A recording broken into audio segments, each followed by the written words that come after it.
আন্তর্জাতিক football federation history and statistics এর সেরা তালিকায় অতীত বর্তমান সকল খেলোয়াড়দের পিছনে ফেলে প্রথমে জায়গা করে নিলেন বিশ্বকাপ জয়ী কিংবদন্তি ফুটবলার লিওনেল মেসি।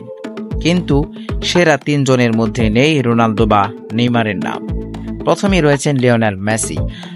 আর্জেন্টিনার এই কিংবদন্তি ফুটবলার সর্বকালের অন্যতম সেরা খেলোয়াড় হিসেবে বিবেচিত।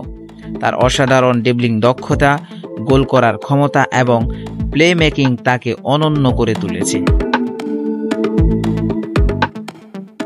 ২ নম্বরে রয়েছেন ব্রাজিলের কিংবদন্তি ফুটবলার পেলে। তিনি ৩টি বিশ্বকাপ জয় করেছেন। তার অসাধারণ গোল করার ক্ষমতা এবং খেলার চমক কৌশল তাকে সর্বকালের সেরাদের তালিকায় রেখেছেন। এবং ৩ নম্বরে রয়েছেন দিয়েগো মারাদোনা। আর্জেন্টিনার এই কিংবদন্তি ফুটবলার ১৯৮৬ সালে বিশ্বকাপে একক নৈপুণ্যে আর্জেন্টিনাকে বিশ্বকাপ জিতিয়েছিলেন। তারও ড্রিবলিং দক্ষতা এবং খেলার কৌশল তাকে অনন্য করে তুলেছে। এই বিশ্বসেরা ৩ জন খেলোয়াড়ের মধ্যে কাকে বেশি ভালো লাগে তা কমেন্টে জানিয়ে দিন এবং এমন আকর্ষণীয় ভিডিও পেতে চ্যানেলটিকে সাবস্ক্রাইব করুন। ধন্যবাদ।